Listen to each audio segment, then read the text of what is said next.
Saludos a todos los escuchas de esta charla. El día de hoy vamos a revisar un tema muy importante en geriatría, que son los síndromes geriátricos. Vamos a ir caracterizando un poco a qué se refiere y ya luego vamos a hablar de algunos que son los más importantes. Realmente son varios los síndromes geriátricos, pero nos vamos a enfocar en aquellos que tienen mayor impacto en el bienestar y la calidad de vida de las personas mayores. Reconociendo cuáles son las características de las personas mayores que presentan con más frecuencia síndromes geriátricos, vamos a ir analizando algunos de ellos.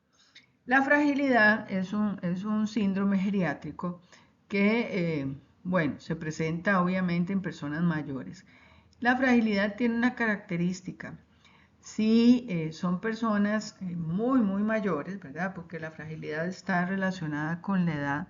Si son personas muy mayores, hablemos de 90, 100 años, pues van a tener fragilidad. Ahorita vamos a ver cuáles son los síntomas, los signos de la fragilidad. Pero hay personas que no son tan mayores, que tienen 70, 65 años y ya tienen síntomas de fragilidad.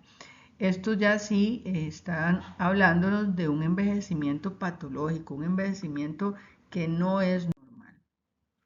En este cuadro o en esta fotografía, esta persona es evidente que está débil. Vemos que necesita agarrarse de las barras para tener equilibrio. La postura del cuerpo no es una postura erguida, al contrario, es una postura donde tiene las rodillas dobladas, la cara doblada, la espalda doblada. Veamos los músculos de las manos, donde se ve que los músculos están disminuidos en las manos, que eso ya es un indicador probablemente de sarcopenia o disminución de la masa muscular y de la fuerza muscular. Entonces una persona como este señor o esta imagen inmediatamente nos ilustra cómo se puede ver una persona frágil, una persona mayor frágil. Sin embargo, no todos, por suerte, no todos llegan a este nivel de fragilidad para que podamos intervenir. Entonces, ¿qué es la fragilidad? Bueno, es consecuencia del avance de la edad. Con el envejecimiento disminuimos la masa muscular, la fuerza muscular, eso es normal. Entre mayor edad, hablemos de 90 años, ya hay disminución importante de la masa muscular. Ahora, ¿qué es la diferencia? Que esta disminución de la fuerza y la masa muscular no nos altere nuestro desempeño o nuestra capacidad para hacer nuestras cosas, ¿verdad? Para hacer actividades de la vida diaria. Estas personas tienen poca capacidad para responder ante situaciones donde el cuerpo o la mente sean exigidos a defenderse o recuperarse de enfermedades físicas, emocionales, cambios bruscos de la rutina, etc. Entonces, por ejemplo, una persona frágil que esté acostumbrada a estar en su casa, a no salir mucho, a tener contacto con pocas personas, de repente tiene un viaje, digamos, no necesariamente un viaje fuera del país, pero sí un viaje lejos, digamos que la persona vive en un clima templado, frío y lo llevan a un clima caliente. eh, el viaje tiene su tiempo de desplazamiento, va a comer cosas diferentes, va a haber gente diferente. Pudiera ser que en ese cambio tan brusco que tuvo de su rutina vaya a desarrollar algún periodo de desorientación o se vaya a sentir muy ansioso o incluso se vaya a enfermar, ¿verdad? Se vaya a enfermar en el sentido de que podría descompensarse de alguna de sus enfermedades, si es hipertenso, si es diabético. Esto en personas con fragilidad importante. Entonces, en personas con fragilidad, pues algún cambio en su, en su contexto o en su rutina diaria podría afectarle. Emocional, bueno, pérdida de un ser querido, pérdida de su casa, pérdida de su ambiente, de sus cosas, podrían desencadenar un trastorno de tipo depresivo, incluso con síntomas que llamamos nosotros psicóticos, o sea que se se sale de su realidad. Entonces, bueno, este tipo de cambios bruscos generan muchas veces alteraciones en su equilibrio. Y entre más frágil sea la persona, pues más posibilidad de que esto suceda. No quiere decir que todas las personas van a desarrollarlo, estas crisis, ¿verdad? Pero entre mayor fragilidad, más posibilidad. Hay una situación que les afecta mucho, por ejemplo, una hospitalización por alguna enfermedad física que hicieron, se descontrolaron de su corazón, de su diabetes, hay que hospitalizarlos, pues vamos a ver cómo en esa hospitalización probablemente van a desorientarse, van a comer menos, incluso van a salir de ese hospital con mayor deterioro de su condición funcional. Entonces, entre mayor fragilidad, mayor riesgo de descompensación o descontrol de su condición cuando son sometidos a alguna situación estresante, ya sea por enfermedad, por cambio del ambiente o por situaciones emocionales. ¿Cuáles son los síntomas que se relacionan con la fragilidad? Bueno, la persona, especialmente enfoquémonos en personas mayores de 80, 85 años. Hay una disminución de peso, no intencional, o sea, disminuyen peso, pero es muy poquito el peso que bajan. Si acaso 1 kilo por año o algo así, ¿verdad? Pero no es una pérdida de peso, llamemos significativa. Es una pérdida de peso escasa y lenta. Sienten mayor debilidad muscular, o sea, cuando caminan se cansan un poco más, ahí viene la fatiga. Por ejemplo, actividades como abrir un frasco o quitarle la tapa a una botella, esa fuerza de las manos, pues puede sentirse que ya hay mayor debilidad, hay una disminución del apetito y hay una tendencia a la poca actividad física. Entonces vamos observando algunas cosas, como que hay disminución de la masa muscular, puede asociarse un hueso de mala calidad, ¿verdad? O la osteoporosis, poca resistencia a la actividad física, ya se cansa más, ya tiende a no querer hacer actividad física porque se fatiga y entonces vienen las complicaciones como la desnutrición, si ya no atendemos el proceso y que caminan más lento y que tienen menor tolerancia a distancias largas de caminata. ¿Qué pasa si no atendemos estos síntomas? Porque como les digo, la fragilidad depende de las causas, pues es reversible y hemos hablado también del tema de envejecimiento exitoso. Si una persona mayor que tenga muy buenos hábitos, por ejemplo, buena alimentación, ejercicio, socialización, estimulación cognitiva, etcétera, no va a desarrollar síntomas de fragilidad. Probablemente sí va a bajar un poco su masa muscular, como es normal en el envejecimiento, pero no va a afectar sus actividades cotidianas del día, ¿verdad? Si no lo atendemos, entonces vienen los problemas relacionados con esta fragilidad. De los más frecuentes son caídas, que vamos a dedicar un rato a esto, más frecuencia de hospitalización, más frecuencia de discapacidad y dependencia, mayor posibilidad de institucionalización o de que lo ingresen en un lugar de ancianos o la ingresen en un lugar de ancianos, porque ya el cuidado para esta persona se hace más difícil, a veces la familia no tiene los recursos económicos o de tiempo para atenderlos, entonces viene pensando en las posibilidades o la alternativa de las instituciones.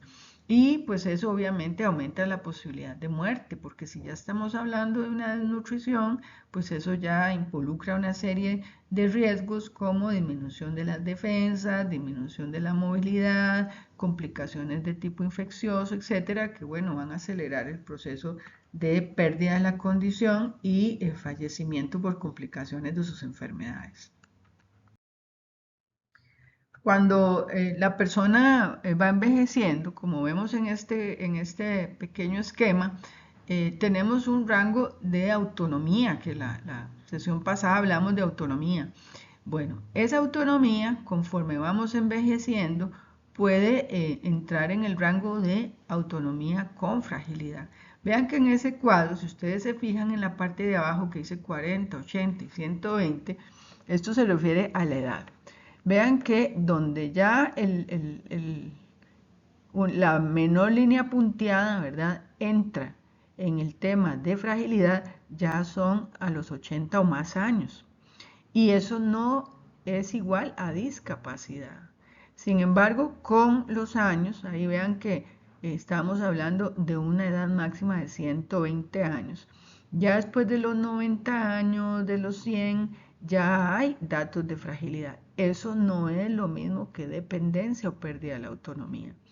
Si ustedes revisan, estudian, ven algún documental o algunas noticias de las zonas azules, van a ver que son personas que en su mayoría, o sea, que tienen una mayoría de personas centenarias, ¿verdad? La mayoría comparado con otras comunidades, y que esas personas centenarias están en muy buena condición física y mental. ¿Por qué? Porque la persona que se cuida y que tiene además una buena genética, además de eso tiene un buen entorno, pues va a tender a un envejecimiento exitoso. Y el envejecimiento exitoso implica autonomía. Y la fragilidad no es pérdida de la autonomía. La fragilidad es que si me pasa algo, aunque yo esté muy bien, voy a tener un poco más de posibilidad de complicaciones. ¿Por qué? Porque ya tengo una reserva que llamamos nosotros para responder. Esta reserva puede ejemplificarse con una pila, ¿verdad? Que ya no tiene la carga al 100%, sino que tiene una carga al 80%, tiene una carga al 70%. Entonces, si me exigen más, pues me va a costar más responder. Pero no implica una pérdida de la autonomía. ¿Qué sucede si una persona autónoma le pasa algo? Por ejemplo, aquí puse en rojo que le sucede una caída. Bueno, es una persona con autonomía que tiene una buena condición. Ahí vemos que está en la franja blanca, que la franja blanca es una buena condición física y mental. Se fractura y bueno, en el momento de la fractura, por supuesto que va a tener una discapacidad. No va a poder, si es una fractura de cadera, no va a poder ponerse de pie hasta que lo operen, ¿verdad? O le reparen de alguna manera esa fractura. Entonces va a entrar en una discapacidad. Pero la diferencia es que esa persona que tenía muy buena condición, aunque tenga 80 años, va a recuperarse de esa fractura muy bien. Esa es su mayor posibilidad. La mayor posibilidad es que se recupere muy bien de esa fractura y que una vez recuperado, pues vuelva a su condición anterior, o sea, que vuelva a su autonomía. ¿Qué sucede cuando la persona ya venía perdiendo un poco de esa reserva que llamamos, o la pila ya venía bajando la energía, y ya a los 80 años estamos en fragilidad? Entonces, si le sucede lo mismo, si tiene una fractura de cadera, ahí la pusimos, ¿verdad? En esa imagen roja, viene la fractura de cadera, viene la discapacidad asociada a la fractura, pero ya luego, cuando le reparan la fractura, tiene más dificultad en recuperar su autonomía. ¿Por qué? Porque no la tenía previo a la fractura. Ya estaba en fragilidad, ya tenía una baja pila para responder ante esta demanda, entonces lo más probable es que esa persona con fragilidad, después de una fractura, le cueste más recuperarse. Va a ocupar más rehabilitación, va a ocupar mayor intervención a nivel nutricional, intervención a nivel probablemente psicológico, intervención a nivel de terapia física, y la recuperación va a ser más lenta, más difícil, y puede ser que quede con alguna discapacidad. Puede ser también que por tener fragilidad, tener menos defensas y menos de energía para responder, se vaya a complicar con una neumonía, con infecciones urinarias, con úlceras, etcétera, en el proceso de encamamiento, y que incluso esto pueda llevar a una mayor posibilidad de muerte. Ustedes probablemente conocen personas, ¿verdad?, que han tenido fracturas de cadera y que después de eso al poco tiempo fallecen. Bueno, probablemente esa persona que fallece después de una fractura de cadera es porque ya estaba en el umbral de fragilidad o ya estaba frágil o incluso ya tenía alguna discapacidad. Entonces eso quiere decir que la pila que tenía ya estaba baja. Entonces al exigirle la fractura, después de una fractura, más energía para la recuperación, no dan y ahí es donde vienen las complicaciones. Entonces, entendiendo un poco cómo es que la fragilidad afecta el bienestar de las personas, ¿verdad? Entendiéndolo así, tenemos la pila con menos energía, hay que cargar la pila. ¿Cómo vamos a cargar la pila? Con unos buenos hábitos de vida, buena alimentación, ejercicio, cuidando nuestro músculo, cuidándonos de no tener eventos adversos. Uno de los eventos adversos más importantes en el adulto mayor es las caídas. Vean este dibujito. Con solo ver ustedes ese dibujito, ahí ven una persona que se va cayendo.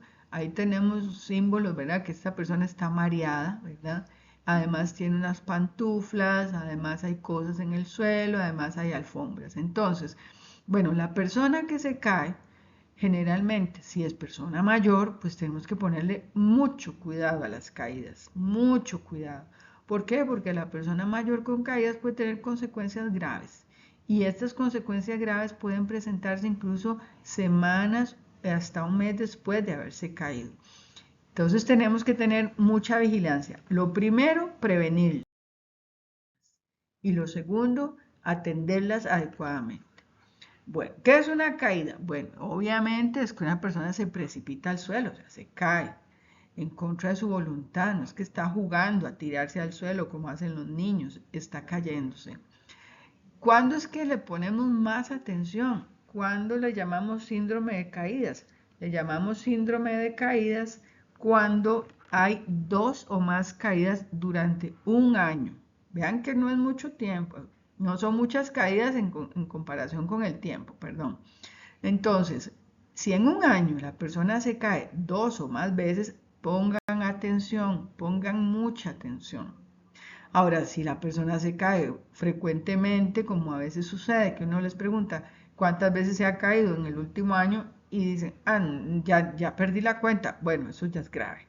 Es muy grave porque en cualquier momento tiene una consecuencia fatal, ¿verdad? Para tener algunos números, ¿verdad? Los accidentes en Estados Unidos son la 6ª causa de muerte. Vean qué diferencia hay en las personas mayores. El 70% de las muertes por caída se dan en personas mayores de 65 años. O sea que personas menores de esa edad no tienen el riesgo de morir tan importante como las personas mayores de 65 años.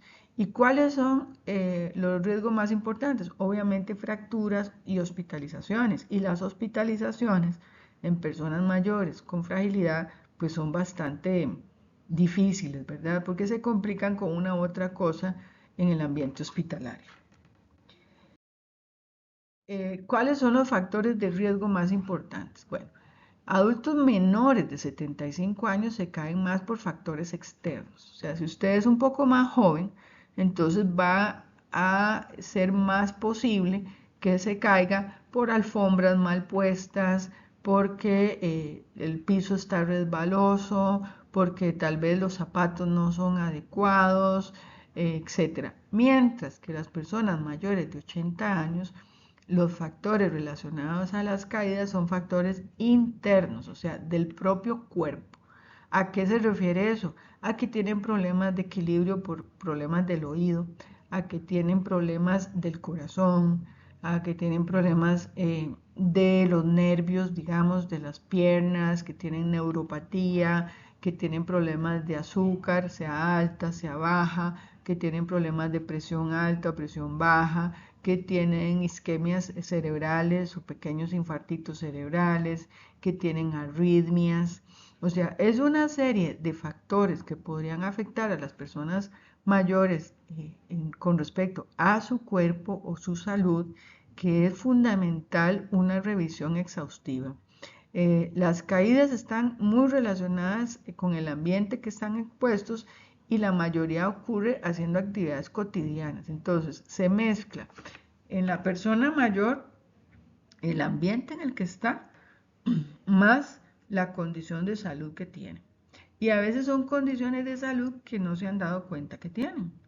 Por ejemplo, hablemos de una persona mayor de 80 años que de repente se levanta de una silla y se siente un poquito mareado y sigue.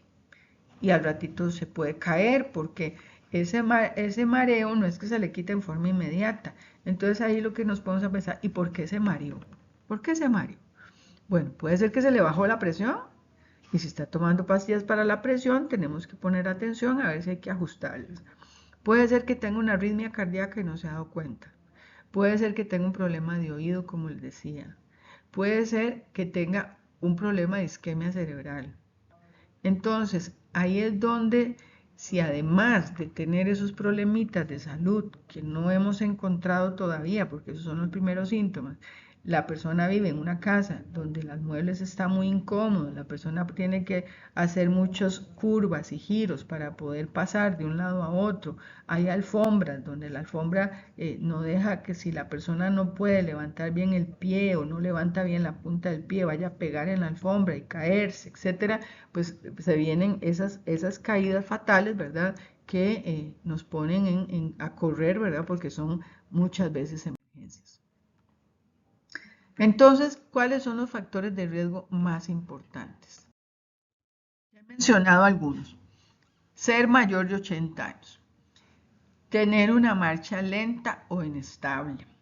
Ahí tenemos que poner mucha atención. ¿Por qué? Esa marcha lenta e inestable hay que ver de qué causa es y ver si ocupa rehabilitación. Historia de alteración del estado mental. Una de las causas de caídas también es la demencia o deterioro cognitivo de cualquier causa. Entonces, puede iniciar, por ejemplo, hay algo muy curioso. Cuando la persona camina y está conversando, pongan atención que si la persona mayor cuando conversa y camina, disminuye la velocidad en la que camina o se detiene para hablar. ¿Qué quiere decir esto?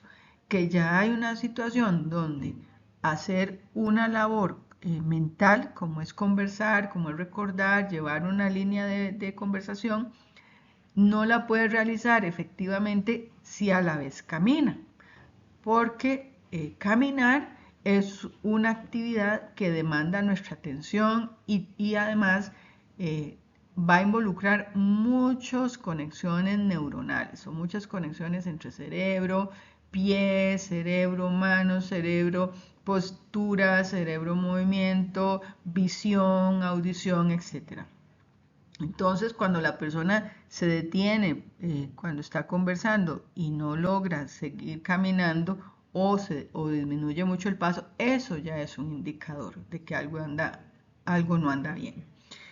Cuando toman muchos medicamentos, entre mayor cantidad de medicamentos, mayor riesgo a caídas.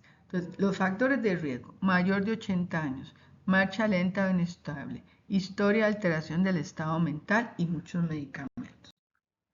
Este es el ciclo de la marcha. Aquí lo más importante es tomar en cuenta esto. Cuando nosotros caminamos, pegamos el talón al suelo, luego ya ese pie va levantándose y tenemos el pie en el aire durante un rato hasta que volvemos a poner el talón de la misma pierna. Vean que en ese gráfico está una pierna pintada de gris donde pone el talón y luego vuelve a poner el talón. Ese es todo un ciclo de marcha. ¿Qué sucede en el ciclo de marcha? Que del 100% del tiempo que caminamos, solo el 20% del tiempo tenemos los dos pies en el suelo. El resto del tiempo, alguno de los pies está en el aire. O sea, que nosotros hacemos equilibrio cuando caminamos. Entonces, cuando la persona mayor tiene problemas de neuropatía o de equilibrio, va a tender a tener los dos pies en el suelo mayor tiempo, porque ya está compensando su problema de equilibrio. Entonces, ¿qué es lo que va a hacer? Hacer pasos más cortos y tener una marcha más lenta. O sea, el caminar despacio y pasito corto. ¿Eso qué es? Eso no es normal del envejecimiento. Eso lo que nos está diciendo es que la persona ya tiene un problema de equilibrio y su cuerpo está compensando haciendo ese tipo de caminata. Entonces, igual volvemos al tema de poner atención, porque aquí ya vamos a detectar que si la persona ya está teniendo alguna situación donde el equilibrio está alterado o la sensibilidad está alterada, el balance está alterado, y esto ya nos puede indicar esa persona va a tener más posibilidad de caerse. ¿Dónde se caen? Bueno, en la casa es donde más se caen. El 53% de los casos en este estudio ocurrieron dentro de casa. Y el mínimo es en el interior de un lugar público. Generalmente los lugares públicos, llámese de instituciones, ¿verdad? De cualquier tipo, tienen que cumplir con la ley 7600. Entonces son lugares un poco más seguros que inclusive la casa. Entonces, bueno, en la casa es donde más se caen. ¿Qué es lo que tenemos que hacer cuando una persona mayor se cae? Bueno, primero pedir ayuda, ¿verdad? Porque depende de la situación, no vamos a tratar de levantarlo de una sola vez. Pedir ayuda primero, ver cómo está el estado de conciencia y orientación, observar la condición física, hablarle a la persona, decirle cómo se siente, le duele algo, dónde estamos, se dio cuenta de lo que pasó, luego observar si tiene alguna lesión, si tiene algún dolor específico y ver de ese dolor específico si tiene alguna lesión física, si hay raspaduras, si hay moretones, si vemos que se le saltó un hueso o que el dolor es muy intenso, mejor no moverlo. En este caso, si hay alteración del estado de conciencia, alteración de la orientación, pérdida del estado de conciencia, no logra mover alguna de sus partes o hay dolor intenso, mejor no levantarlo y llamar inmediatamente a la ambulancia. Acudir a un profesional para que atienda las lesiones, haga una evaluación órgano y sistema en busca de la causa de la caída. No es solo buscar la lesión, porque eso también es muy importante. No es raro, por ejemplo, que una persona mayor se cayó y lamentablemente se fracturó la cadera. Entonces llega la ambulancia, lo lleva al hospital y le atienden la fractura de cadera. Pero las personas que lo atienden en la misma familia no analizan la causa de la caída. Entonces, ¿qué sucede? Le hacen la operación, digamos que le fue muy bien con todo, ¿verdad? Y no se dieron cuenta de que tenía un problema que podía causar otra caída. Por ejemplo, una neuropatía periférica. Por ejemplo, alteraciones severas en los pies. Por ejemplo, que ya estaba empezando con un deterioro cognitivo o demencia. Entonces, la causa real de la caída queda oculta. Y lo que lamentablemente sucede es que entonces llega a la casa, se recupera de su fractura de cadera y ya queda con una discapacidad o se vuelve a caer. Y esa segunda o tercera caída pues, puede ser ya fatal. Hay que revisar en la casa la escena de la caída. ¿Dónde se cayó? Se cayó porque se tropezó con algo, se cayó porque había una alfombra, se cayó porque el piso está demasiado encerado y brillante y bonito y es bastante resbaloso, se cayó porque hay mucha oscuridad en el lugar y no se dio cuenta, se cayó porque intentó alcanzar algo que no estaba fácilmente a su alcance y entonces por el esfuerzo se cayó porque al levantar la cabeza para ver el cielo raso o tender la ropa o etcétera se desmayó, etcétera. O sea, hay que ver las circunstancias y la familia, en este caso los cuidadores, tienen la responsabilidad de revisar la escena de la caída y corregir cualquier factor que hayan notado que pudo haber sido causa de esa caída. Y además recuerden que los mayores de 80 años en especial tienen enfermedades que están ahí latentes y que se reflejan alrededor de la caída y que hay que verlo con profesionales de la salud. Vean este escenario, ahí estamos viendo la misma fotito, ¿verdad? De la señora con mareos, con pantuflas, con un juguetito en el suelo que se lo agregué ahora. Bueno, entonces, Vean que hay una serie de factores, no solo el mareo. El mareo le toca al médico atenderlo, ¿verdad? Porque está mareado. Entonces, revisar si es un vértigo, si es que se le baja la presión cuando se levanta, y ese es el mareo, si es una arritmia, etc. Pero vea todo lo que puede hacer la familia en la casa. Quitar esa alfombra, quitar esa mata, y decirle no, pantuflas mejor no, usemos zapatitos más seguros, que le ajusten bien en el talón, quitar todo lo que son juguetes o estorbos en el suelo, etcétera. Entonces, el aporte que puede hacer la familia a la disminución del riesgo de caídas es muy importante, porque si no corregimos esto, la misma persona va a llegar con los mismos problemas de salud y puede volver a caerse. Entonces hay que atenderlo todo en forma integral.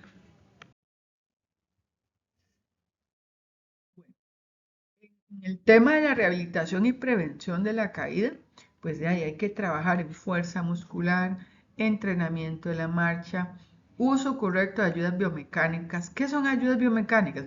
Pues los bastones, las andaderas, e incluso la misma silla de ruedas. O sea, las ayudas biomecánicas tienen que ser recetadas por un profesional. Las ayudas biomecánicas no son algo que la familia puede regalarle a la persona mayor.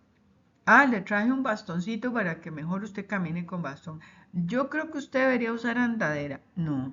Igual que los medicamentos que tienen que ser recetados por profesionales, las ayudas biomecánicas son recetados por profesionales. ¿Por qué? Porque hay una especificación para la prescripción de estas ayudas. Hay personas que necesitan bastones de una punta, ¿verdad?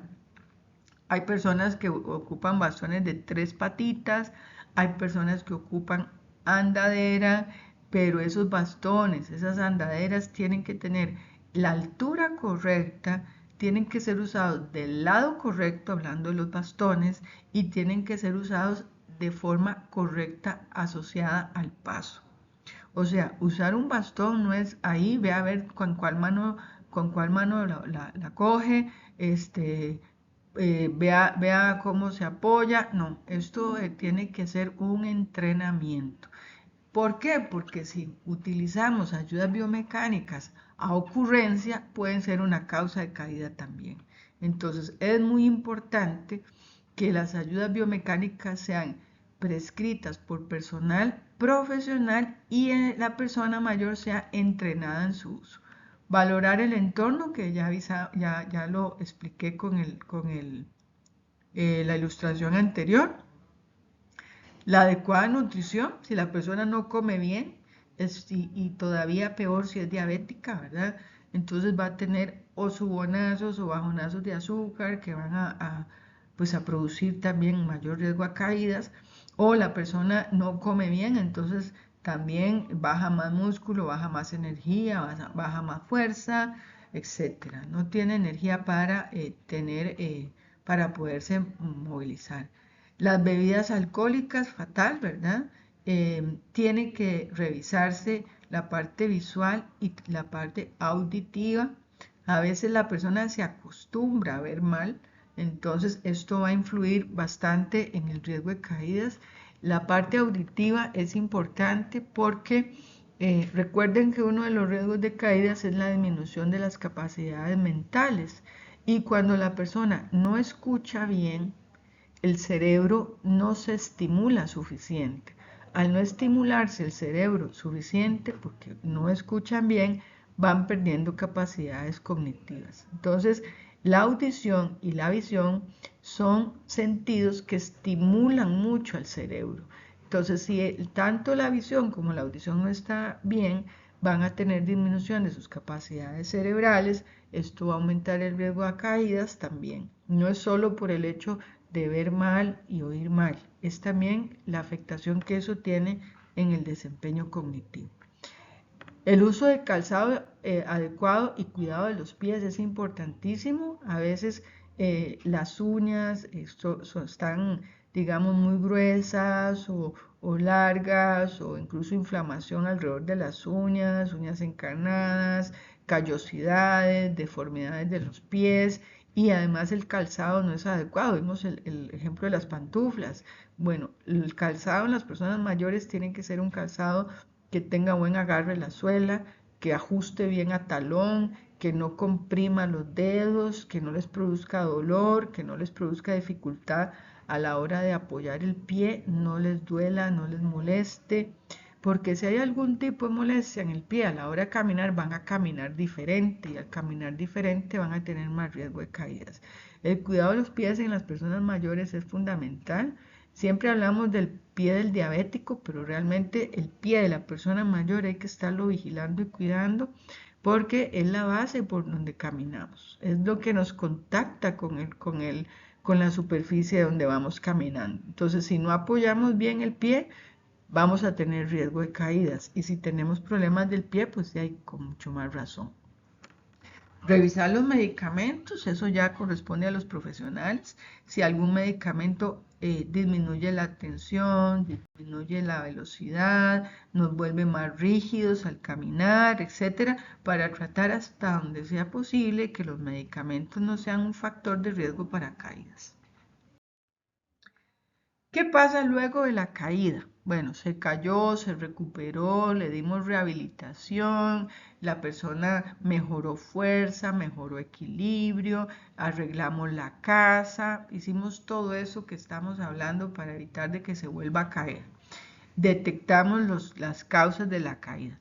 ¿Qué pasa luego? De la persona puede quedar como un trauma de volverse a caer.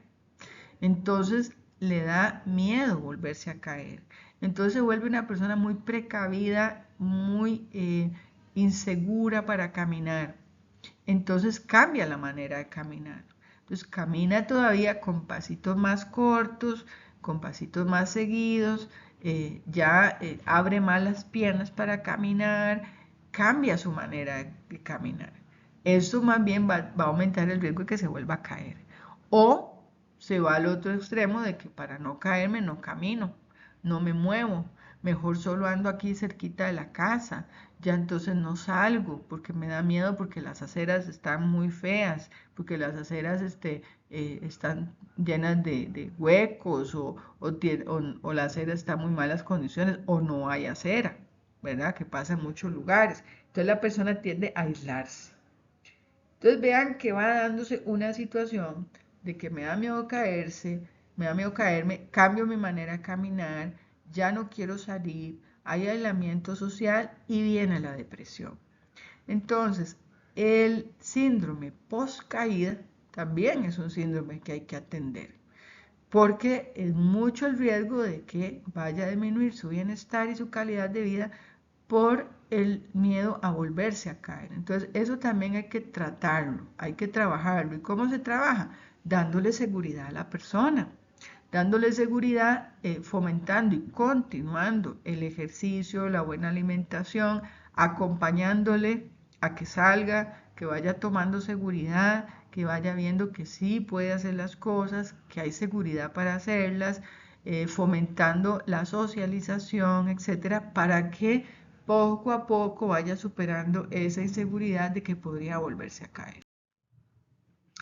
Bueno, uno de los otros síndromes geriátricos es la incontinencia urinaria. Muchas veces cometemos el error de pensar que solo por el hecho de estar mayor ya tiene que existir la incontinencia urinaria, que solo por el hecho de ser mujer mayor ya tiene que existir incontinencia urinaria. Y eso no es así, la incontinencia urinaria también es un síndrome geriátrico. ¿Por qué? Porque se relaciona con una serie de causas, ¿verdad?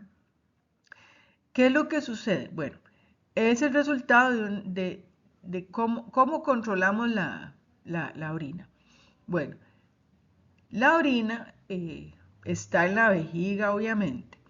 La vejiga está, por ejemplo, imagínense en un globo de hule. Un globo de hule desinflado. Y lo empezamos a llenar. Lo empezamos a llenar con agua, con aire, con lo que ustedes quieran. Entonces la vejiga empieza a inflarse como un globo. Entonces ese globo tiene un esfínter. nosotros lo vamos inflando y con los dedos vamos apretando para que el aire no se salga o el agua no se salga cuando estamos inflando un globo. ¿Qué es lo que sucede normalmente? Que si yo quiero desinflar ese globo, pues quito la presión con los dedos y dejo salir el agüita y dejo salir el aire. Eso es lo normal. Entonces, la vejiga es eso. La vejiga es un músculo que va recibiendo la orina, va dilatándose y coordina con un esfínter que tenemos ahí, y ese esfínter se abre primero inconscientemente y luego hay otro esfínter que abrimos conscientemente. Por eso es que podemos aguantar las ganas de orinar, aunque la tengamos, hasta que lleguemos al inodoro. Eso tiene muchos sistemas que están ahí coordinándose. Uno es el sistema nervioso, que tiene el control de la sensación de cuando la vejiga está llena. Entonces, la vejiga se va llenando y nosotros no nos damos cuenta. Ahí van cayendo gotita a gotita, el riñón va mandando a la vejiga las gotitas de orina y nosotros no nos damos cuenta. ¿Cuándo nos damos cuenta? Cuando la vejiga se llena. Entonces ahí el sistema nervioso manda un mensaje al cerebro para decirnos: vejiga está llena, ya hay que vaciarla.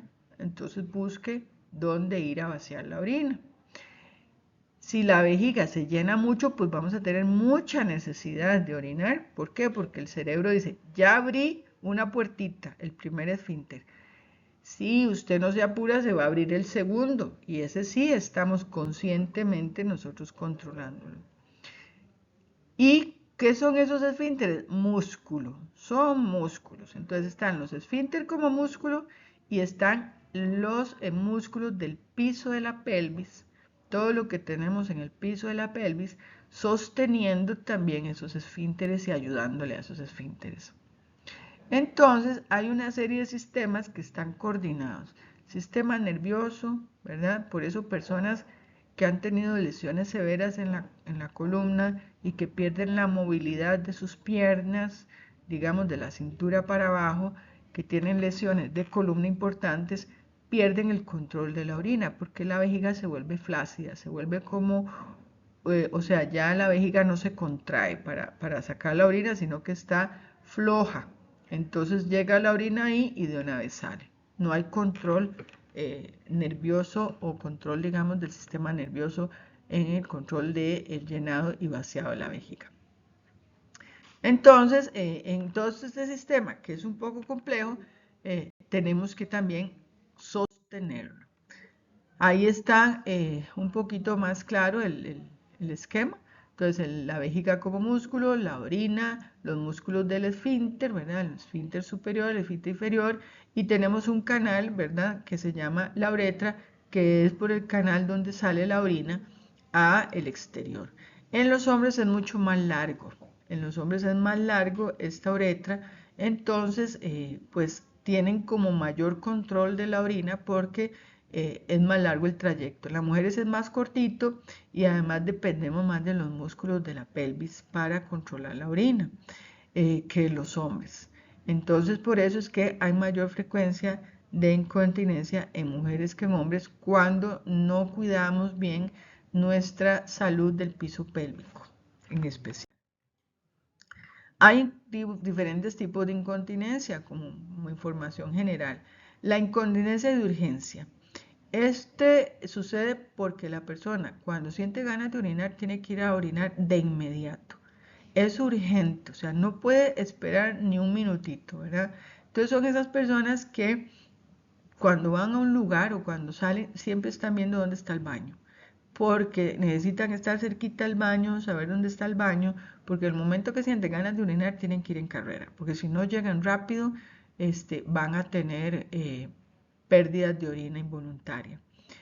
Esto puede suceder en trastornos de tipo neurológico, ¿verdad? Especialmente puede ser producido en hombres, ¿verdad? Que tienen problemas de la próstata y que tienen vejigas que llamamos hiperactivas Entonces, la vejiga, una vez que se estimula, empieza a hacer contracciones y cuesta mucho controlarlo. Y está la más común, que es la incontinencia de esfuerzo. A veces se juntan estas dos, no solo con el esfuerzo, sino de urgencia. La incontinencia de urgencia, de esfuerzo, perdón, es cuando hacemos algún esfuerzo, por ejemplo, toser, estornudar, levantar algo pesado. Eso aumenta la presión a nivel del abdomen y el abdomen pues va a apretar la vejiga, y si tenemos un esfínter que está débil, pues no va a sostener la orina y se nos van a salir o chorritos o gotitas de orina. Cuando la persona brinca, se le van a salir. Cuando se ríe mucho, se le va a salir. ¿Por qué? Porque todo eso aumenta la presión en el abdomen, y la presión en el abdomen aumenta la presión en la vejiga, y como el esfínter está débil, pues salen las gotas de orina. La mixta, como les decía, es cuando se combinan estas dos. Hay una incontinencia donde la persona no siente nada, simplemente se le salen las orinas, se le sale la orina, no tiene sensación. Cuando se da cuenta es que está mojado. Eso puede pasar o en problemas neurológicos, como hablábamos de las lesiones de columna o de columna vertebral, o de médula espinal, o también en hombres que tienen próstata muy grande y que lo que tienen es ya una pérdida de orina por la presión tan grande que tiene la orina a nivel de la vejiga. Como la próstata va creciendo lentamente, entonces la vejiga se va haciendo más grande, y la persona se va acostumbrando. Entonces llega un momento en que hay tanta presión de orina en la vejiga, la persona no siente la vejiga llena porque se ha acostumbrado, entonces por la presión que hay ahí, va saliendo gotitas de orina prácticamente sin darse cuenta. Eso se llama una incontinencia por rebosamiento. Rebosamiento de la orina que está en esa vejiga, que no siente ya que está llena porque se acostumbró, y salen gotitas de forma involuntaria o inconsciente. Entonces esa incontinencia también, obviamente, el problema con las personas que tienen, los hombres con próstata muy grande, que tienen este tipo de incontinencia por rebosamiento, es que esa orina, igual que sale por gotitas por el pene, también se devuelve al riñón, y al devolverse al riñón, pues dañan el riñón. Entonces es muy importante poner atención a todos estos detalles. ¿Cuáles son las medidas generales? Bueno, primero, las medidas higiénico-dietéticas, eso es básicamente hacer un control higiénico de todo lo que es la zona perineal, porque la incontinencia favorece las infecciones. También tenemos que tener nuestro horario, ¿verdad?, de toma de líquidos, no tomar mucho líquido en la noche para evitar la frecuencia urinaria en la noche. Evitar también en la parte dietética, evitar el estreñimiento, porque con el estreñimiento hacemos más esfuerzo a la hora de defecar, y el esfuerzo a la hora de defecar nos va a debilitar el piso pélvico, va a esforzar demasiado los esfínteres, entonces nos van a debilitar. Hay que revisar qué medicamentos tiene la persona, si son medicamentos que aumentan la micción, que aumentan la producción de orina, o que pueden incluso producir infecciones urinarias. Hay algunos medicamentos que se usan para la diabetes o por la falla cardíaca, que aumentan la salida de azúcar por la orina. Entonces, al aumentar el azúcar en la orina, aumenta la posibilidad de infecciones. Entonces, personas con incontinencia urinaria, si usan esos fármacos, aumenta la posibilidad de infección, y la infección va a aumentar la incontinencia. Y obviamente la modificación del hábitat de la persona, de que si ya tiene problemas para controlar la orina, pues que tenga, pues obviamente cerca los baños, cerca todo lo que puede requerir para evitar las pérdidas de orina involuntarias. En la parte conductual, pues están los ejercicios de suelo pélvico, de Kegel, que eso consiste en contraer los músculos del piso pélvico, siempre decimos como si estuviera aguantando la necesidad de defecar o de orinar, y eso hacerlo varias veces al día. Se recomienda que se haga por lo menos 3 veces al día, que los ejercicios los haga por lo menos de 10 a 15 veces, 3 veces al día.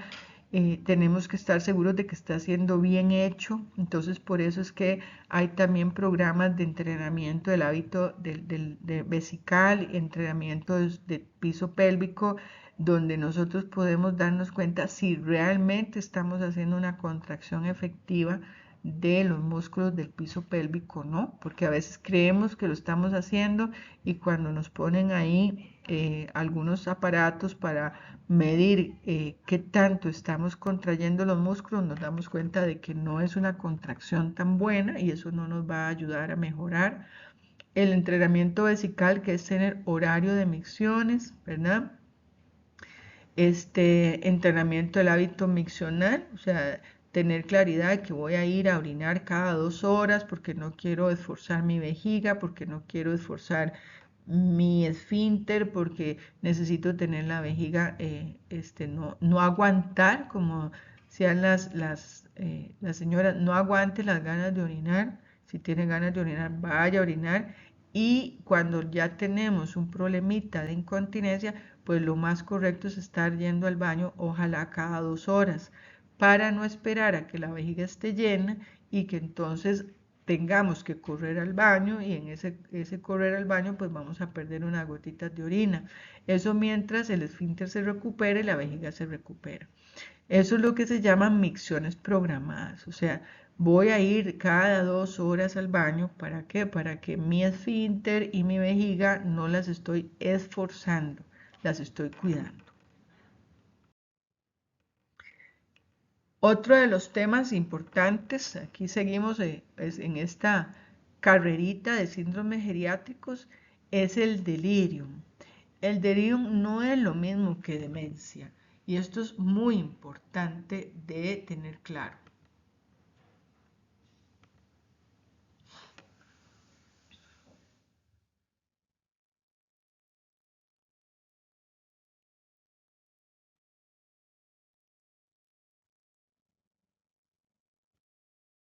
El delirium es cuando la persona pierde su orientación, pierde digamos, la capacidad de control de conducta también, se pone muy inquieta, desorientada, ve cosas, oye cosas, o incluso al revés, que se pone hipoactivo, que prácticamente no responde a nada. ¿En qué se relaciona el delirio en la persona mayor? Bueno, lo más frecuente relacionado con el delirio es las infecciones. Esto es una frase de Hipócrates, imagínense, en el siglo XIV, que decía: cuando en la fiebre persiste aparece la dificultad para respirar y delirium, que es un signo de fatalidad. Y sí, realmente el delirium es un signo de gravedad y es muy frecuente en la persona mayor, que en lugar de hacer fiebre, en lugar de tener dolor, hace delirium. Es un trastorno de conciencia, o sea, la persona no está alerta, está más bien un poco somnolienta, o al contrario está muy hiperactiva. Le afecta sus áreas cognitivas en general, la orientación, la memoria, el cálculo, el control de emociones. Hay un deterioro en la percepción, o sea, puede oír cosas, ver cosas, no mantiene la atención. Puede haber un aumento, disminución de la actividad psicomotriz, como les decía, altera el ciclo del sueño-vigilia, o sea, no duermen de noche, duermen más de día, y también es muy fluctuante, o sea, puede tener ratos del día en que está. El delirium es un síndrome orgánico, un síndrome agudo orgánico. O sea, no es un problema en general cerebral, sino más bien es una consecuencia de algún problema que hay a nivel del cuerpo, a nivel sistémico. ¿Cómo se caracteriza? Bueno, hay una alteración del estado de conciencia, hay un deterioro cognitivo global, o sea, en atención, en lenguaje, en en interpretación, hay desorientación, desarrollo del deterioro de la percepción, pueden ver, oír cosas, no logran mantener la atención, puede estar muy hipoactivo o al revés, muy hiperactivo, es eso de la actividad psicomotriz. Se altera el sueño, entonces pueden dormir en cualquier momento o estar despiertos todas las 24 horas o dormir de día y no dormir de noche. Y es fluctuante su presentación, o sea, puede tener momentos del día en que esté muy bien y de repente otra vez entra en el delirium. El delirium es pasajero, dura lo que más o menos dura la causa, entonces si tiene una infección urinaria va a tener delirium, lo tratamos la infección urinaria y se va a recuperar. El delirium puede durar hasta 6 meses. Más de eso ya estaríamos hablando de un proceso de demencia. ¿Qué tipos de delirio? Bueno, el más frecuente es el mixto, que tiene alternancia entre hiperactivo y hipoactivo. Luego está el hiperactivo y el hipoactivo, pues tienen más o menos la misma frecuencia. ¿Cuáles son los factores de riesgo para el delirio? Bueno, la edad, por eso es que estamos hablando en esta charla sobre el delirio. Y la persona que más lo puede presentar es la persona de alto riesgo geriátrico. O sea, la que tiene baja movilidad, múltiples medicamentos, múltiples enfermedades, fragilidad, lo que hemos estado hablando. Que tenga un entorno estresante, por ejemplo, la hospitalización es un factor de delirio muy importante. Que tenga enfermedades agudas, ¿verdad? Como infecciones, caídas, deshidratación, descompensación de la diabetes, etc. Aparece en forma rápida, es fluctuante, o sea que cambia, ¿verdad? Se asocia con eventos o enfermedades agudas. Siempre hay que consultar, por favor, siempre hay que consultar. Incluso el delirium puede presentarse en personas con demencia. Entonces, si ustedes conocen a la persona a la que cuidan o la que están acompañando y ustedes dicen, qué raro, hoy lo veo diferente, se comporta diferente, está como muy quietito o está muy alterado, eso puede ser una persona que en su base demencial presente delirio. Entonces siempre hay que consultar porque las causas son muy variables y es una emergencia geriátrica. Ese deterioro funcional que se presenta durante el proceso de delirio puede persistir hasta por 6 meses. Entonces, la persona que se hospitaliza, por ejemplo, hace el delirium, ¿verdad? Por la enfermedad que lo llevó a la hospitalización, más la hospitalización, va para la casa y puede persistir en esta condición delirante hasta por 6 meses. Entonces tampoco es algo que una vez que se resolvió la causa, puede ser que el delirio no se resuelva tan rápido y que la persona dure un poquito más. Ya cuando pasa más de 6 meses, como les decía, pensamos en demencia. Más o menos un 14% de los pacientes en el momento de la salida de un hospital llegan a su nivel basal de función mental. O sea, siempre las personas mayores es muy frecuente que si se hospitalizan a la hora de salir no vayan, digamos, con su parte mental totalmente compensada. Algo les queda con un poquito más de problema de memoria, etcétera, pero la condición más frecuente es que lo van recuperando en el transcurso de los meses. Es importante detectar a tiempo el delirio, ¿verdad? ¿Por qué? Porque hay que hay que atenderlo. Hay que atenderlo. Por eso les decía, si ustedes conocen bien a la persona que están cuidando o a su familiar y le notan cambios en el comportamiento, en la atención, en la memoria, mejor de una vez consultar y no esperar a que se ponga mal. ¿Cuáles son las causas subyacentes? Bueno, y cómo prevenirlo. Primero, hasta donde se pueda, evitar el delirium es no farmacológico. Prevenir la desnutrición, prevenir la deshidratación, corregir los déficits sensitivos. Si la persona usa anteojos, tenerla con anteojos, tenerla con los audífonos, porque si, por ejemplo, se hospitaliza, le quitamos los anteojos, le quitamos los audífonos, va probablemente muy certeramente prácticamente a desarrollar el delirio y esto va a complicar la hospitalización. Es importante manejar muy bien la parte del sueño, que la persona duerma sus horas adecuadas Y para eso es muy importante el manejo y la iluminación, el manejo de la ventilación, el manejo del ambiente, donde la persona tenga un ambiente muy diferente, digamos, cuando es de día para que mantenga su ciclo de sueño y cuando es de noche. Entonces, para que pueda estar despierto de día y poder dormir de noche. Porque en la etapa de delirium, pues como les decía, puede perdérsela. Hay que dar estimulación intelectual, ambiental adecuada y también disminuir el aislamiento ambiental. Lamentablemente en los hospitales la persona está acostada y prácticamente está viendo hacia el techo prácticamente todo el día si es que no lo levantan. Eso aísla mentalmente a la persona y aumenta el riesgo de delirio también. Entonces, por eso el rol de la familia en una hospitalización es muy importante. Cuando ya hablamos de demencia, bueno, si el delirio se prolonga por 6 meses, ya podemos estar pensando en que puede ser algo permanente, entonces ya es algo que podemos trabajar. Es importante detallar que no existe la demencia senil, o sea, la persona solo por ser mayor no va a tener demencia. La demencia es una enfermedad que se relaciona con la edad, pero la edad no es la causa de la demencia ni el deterioro. ¿Qué son los factores de riesgo que tenemos para demencia? Bueno, traumas de cráneo, especialmente traumas fuertes, ¿verdad? Con pérdida de conocimiento. El sexo, pues hay una diferencia, ¿verdad? Donde las personas, digamos, del sexo femenino tienen un poco más de riesgo de desarrollarlo, especialmente también personas que tienen enfermedades cardíacas y vasculares, porque eso va a disminuir el flujo sanguíneo cerebral. Si la persona ha fumado, si ha ingerido alcohol, si ha tenido una alimentación poco saludable, si ha tenido poca actividad intelectual, aislamiento social, sedentarismo.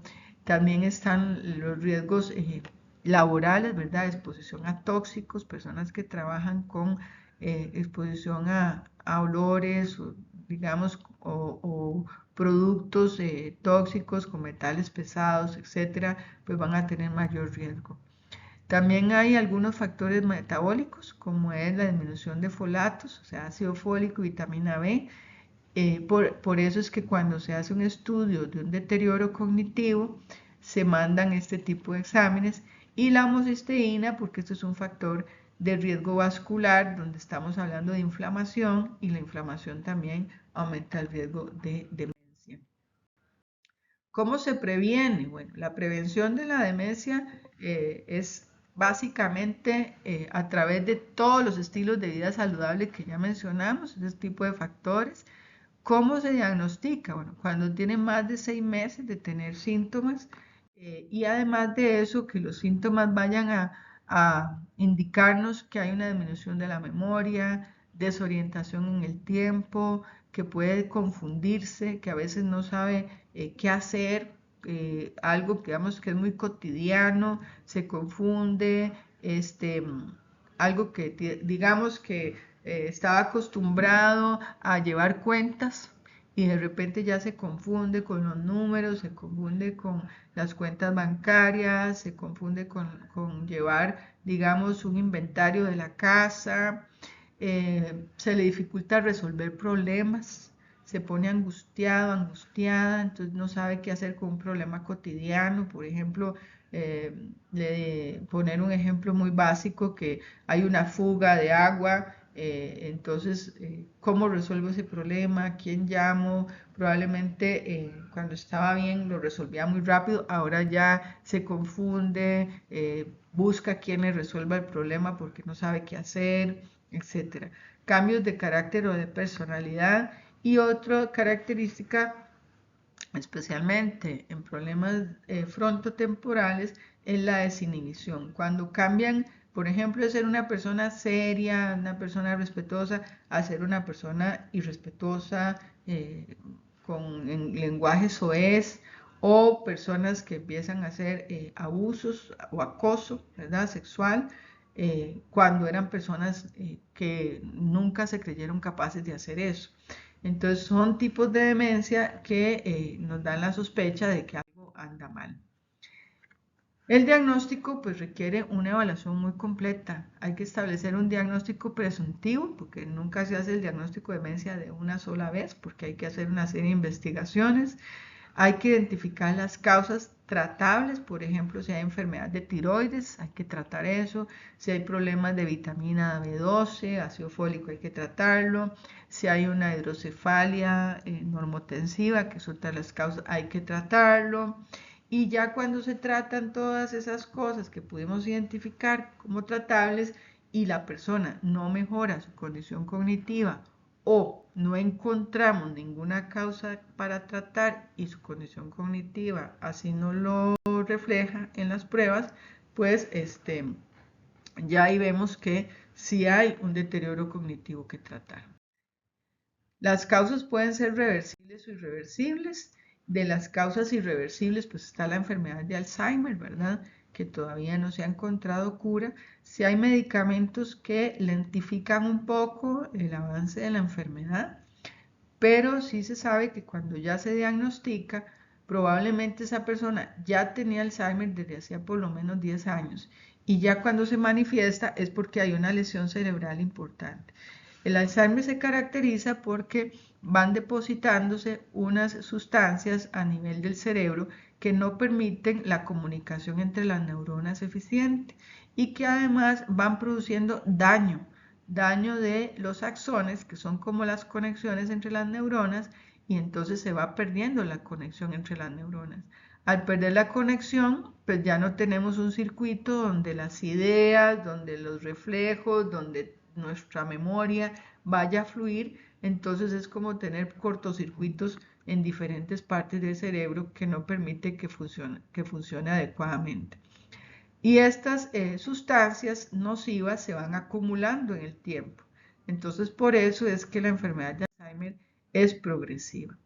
Hay varias formas de clasificarla, ¿verdad? En fases, más que todo para saber cuál es la necesidad de cuidado que tiene esta persona.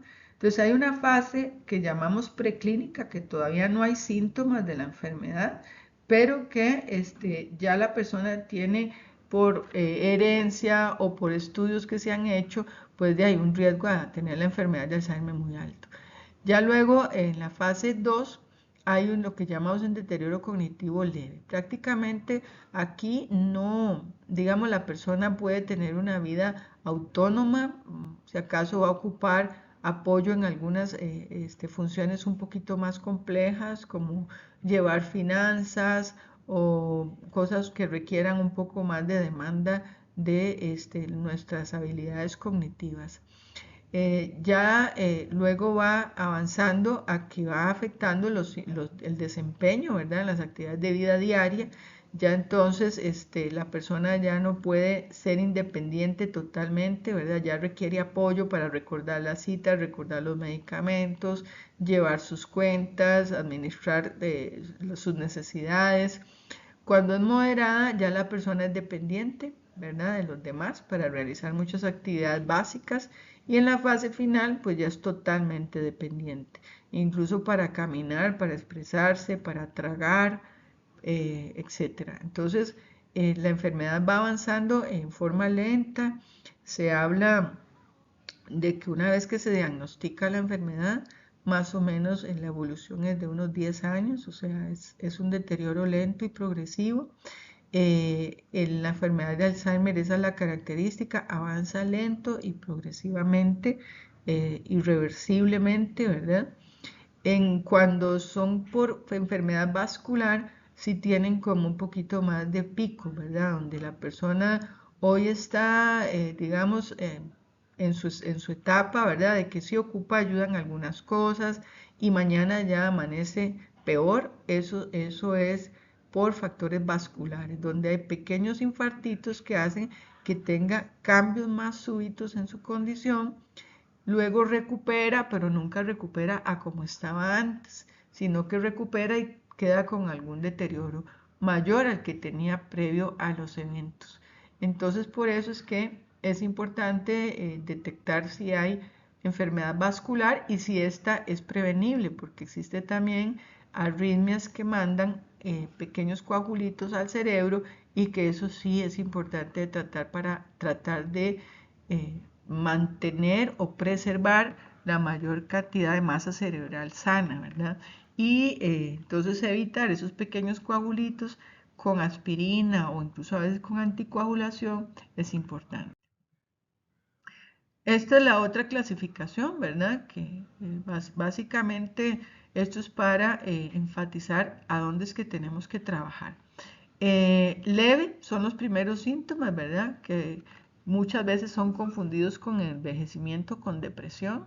No podemos dejar esto de lado, ¿verdad? Cuando ya notamos alguna disminución en las capacidades o en el hábito del sueño o en aprender nuevas tareas, es mejor consultar para ver si es un proceso de deterioro cognitivo, de qué causa es y si hay algún factor corregible. Cuando ya es moderado, ya hay mayor síntomas, ¿verdad? La persona se hace dependiente de los demás para realizar muchas de las actividades. Entonces, aquí es donde entra mucho, ¿verdad? El que nos dirijamos a la persona en forma amistosa, ya la persona va a percibir más eh, la forma en que lo tratamos que lo que le decimos, ¿verdad? Explicar las actividades con frases cortas, instrucciones fraccionadas, o sea, le voy a decir las cosas por partes, ¿verdad? No de una sola vez. Podemos usar demostración de cosas para que pueda comprender mejor, estimular para que cuente historias o describa situaciones, orientarlo sobre el ambiente que le rodea, buena iluminación, rótulos, fotografías, etcétera. Cuando está moderado, pues ya requiere de una intervención por parte de la familia del cuidador que lo ayude a ubicarse mejor en dónde está, con quién está, qué día es, qué es lo que voy a hacer hoy, etcétera. Y cuando es grave, ya la dependencia total. Entonces ahí la comunicación no verbal es importante, el control de los hábitos intestinales, la ingesta de líquidos, supervisar todo, ¿verdad? Es importante la comunicación en el ambiente.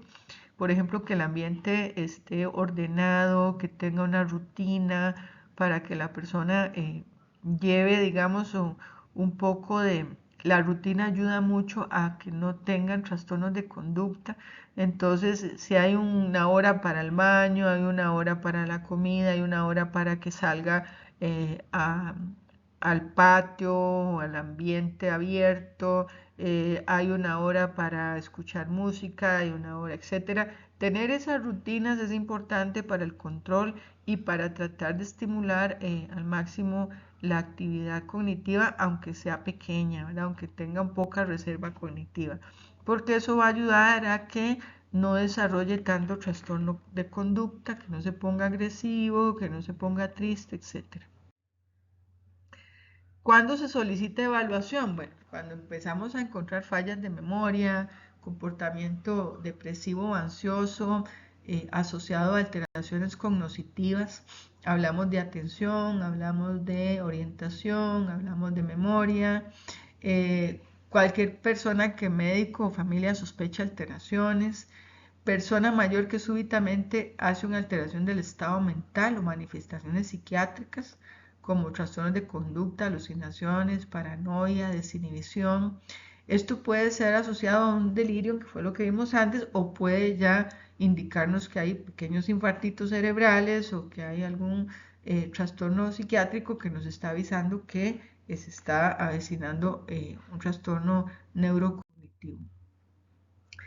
El tratamiento no farmacológico es la estimulación cognitiva, o sea, memoria, orientación, hacer actividades que estimulen esto. El baile es una actividad física y cognitiva muy importante. Las conversaciones, terapia grupal e individual, ¿verdad? Es importante en la socialización para que no pierdan el hábito de estar con personas, de ver interacciones, estímulos de tipo auditivo, visual, etcétera, que para eso ustedes pueden encontrar en las redes sociales o en canales de YouTube, bastante información sobre cómo ir acompañando a la persona para que sus capacidades cognitivas estén lo mejor posible, el mayor tiempo posible. Y es muy importante el cuidado del cuidador, ¿verdad? Cuidar a una persona con demencia es fuerte, entonces ahí la organización familiar en los cuidados es fundamental para que la persona que está mayormente o mayor tiempo con la persona con demencia pues reciba también apoyo.